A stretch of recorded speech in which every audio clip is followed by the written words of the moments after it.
ಮುಂಗಾರು ಆರಂಭದಲ್ಲೇ ಕೈಕೊಟ್ಟಿರೋದ್ರಿಂದ ನಿರೀಕ್ಷಿತ ಪ್ರಮಾಣದಲ್ಲಿ ಮಳೆ ಬೀಳದಂತೆ ಇರೋದ್ರಿಂದ ಹಳೆ ಮೈಸೂರು ಭಾಗದ ಜೀವನಾಡಿ ಕೆಆರ್ಎಸ್ ಸೇರಿದಂತೆ ಕಾವೇರಿ ಕೊಳ್ಳದ ಜಲಾಶಯಗಳು ಬರಿದಾಗ್ತಾ ಇದ್ದಾವೆ. ಇಂತಹ ಕಷ್ಟದ ಸಂದರ್ಭದಲ್ಲಿ ತಮಿಳುನಾಡು ನೀರಿಗೆ ಕ್ಯಾತೆ ತೆಗೆಯೋದಕ್ಕೆ ಶುರು ಮಾಡಿರುವಂಥದ್ದು.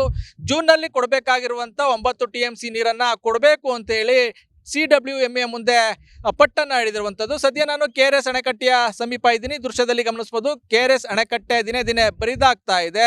ಮುಂಗಾರು ಆರಂಭ ಆಗಿ ಹಲವು ದಿನಗಳಾದರೂ ಕೂಡ ಕಾವೇರಿ ಜಲಾನಯನ ಪ್ರದೇಶದಲ್ಲಿ ನಿರೀಕ್ಷಿತ ಪ್ರಮಾಣದಲ್ಲಿ ಮಳೆ ಬೀಳ್ತಾ ಇಲ್ಲ, ಒಳ ಹರಿವಿನ ಪ್ರಮಾಣ ಹೆಚ್ಚಾಗ್ತಾ ಇಲ್ಲ. ಹೀಗಾಗಿ ಡ್ಯಾಮ್ ನೀರಿನ ಮಟ್ಟ ದಿನೇ ದಿನೇ ಕುಸಿತಾ ಇರುವಂಥದ್ದು. ಇದೇ ರೀತಿ ಗೊರೂರು ಡ್ಯಾಮ್ ಇರ್ಬೋದು, ಜೊತೆಗೆ ಕಬಿನಿ ಜಲಾಶಯದ ನೀರಿನ ಮಟ್ಟವೂ ಕೂಡ ದಿನದಿಂದ ದಿನಕ್ಕೆ ಕುಸಿತಾ ಇರುವಂಥದ್ದು.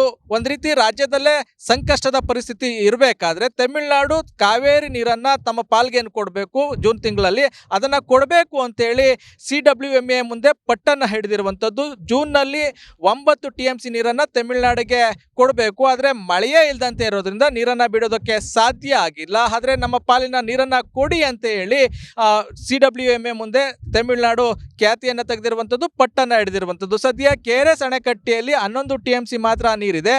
11 TMCಯಲ್ಲಿ 5 TMC ಡೆಡ್ ಸ್ಟೋರೇಜ್, ಅದನ್ನು ಬಳಕೆ ಮಾಡ್ಕೊಳ್ಳೋದಕ್ಕೆ ಸಾಧ್ಯ ಇಲ್ಲ. ಉಳಿಕೆ 6 TMC ಮಾತ್ರ ಇರುವಂಥದ್ದು. ಇದರಲ್ಲಿ ಬೆಂಗಳೂರು ಸೇರಿದಂತೆ ಕಾವೇರಿ ನೀರನ್ನು ಅವಲಂಬಿಸಿರುವಂಥ ಜಿಲ್ಲೆಗಳಿಗೆ ನೀರನ್ನು ಕೊಡಬೇಕು.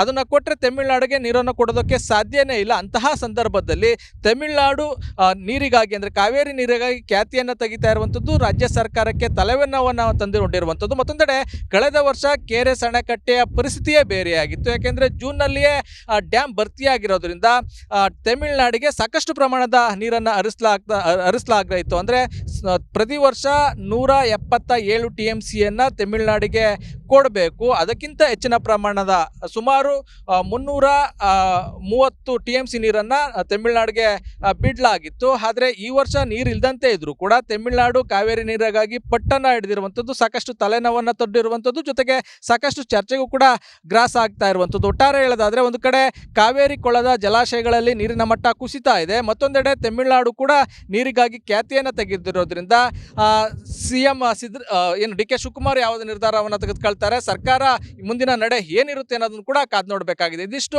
ಕೆಆರ್ಎಸ್ ಸಂಬಂಧಪಟ್ಟಿದ